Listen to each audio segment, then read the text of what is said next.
আসসালামু আলাইকুম রহমতুল্লাহ বরকাতুহ। এই যে ফল গাছ বলে, শশা গাছ বলে, চট্টগ্রাম আঞ্চলিক ভাষায় এটিতে ফল বলে, শুদ্ধ ভাষায় শশা বলে, বড় শশা। আমরা দেশীয় নামে বেশি ডাকি থাকি, এগুলো ফল নামে ডাকি থাকি। এগুলো যত্ন করা লাগে, যত্ন না করলে কিন্তু হয় না, এখানে গাছ দিতে হয়। এই যে বাঁশ, মাছা হিসেবে বাঁশটা দিয়েছি। এরকম এগুলো এখনো ছোটো গাছ, আর কয়েকদিন পরে দেওয়া হবে। প্রত্যেকটা গাছে গাছে দেওয়া হয়েছে। মাশাআল্লাহ, এই গাছটা মোটামুটি বড় হয়ে গেছে, বলতে পারিনি। এখানে একটা বাঁশ দেওয়া হয়েছে মাছা হিসাবে। প্রত্যেকটা গাছে গাছে কলা গাছের পাশাপাশি এগুলো করা হয়েছে।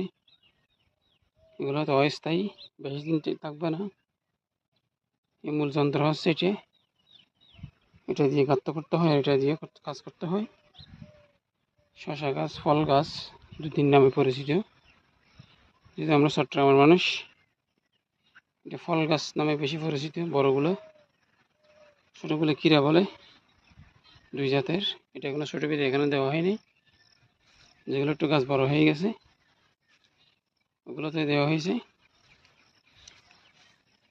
এগুলো মোটামুটি গাছ ভালোই হয়েছে। যেগুলো এখনো ছোটো গাছ, আগাছা আছে, এগুলো পরিষ্কার করতে হবে আস্তে আস্তে।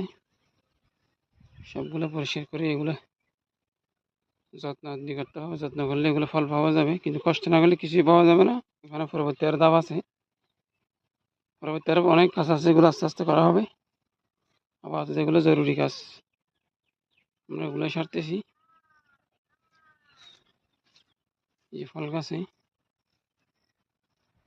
মূলত কলা বাগান, কলা বাগানে যেগুলো করা হয়েছে অতিরিক্ত সবজি, সবজি হিসেবে খাওয়া যায়, কাঁচা খাওয়া হয়, পাকলেও খাওয়া হয়। এটা কোনোভাবে ফেলা নয়, গাছগুলো আবার গোখাদ্য হিসেবে ইউজ করা হয়, গরুর খাদ্য।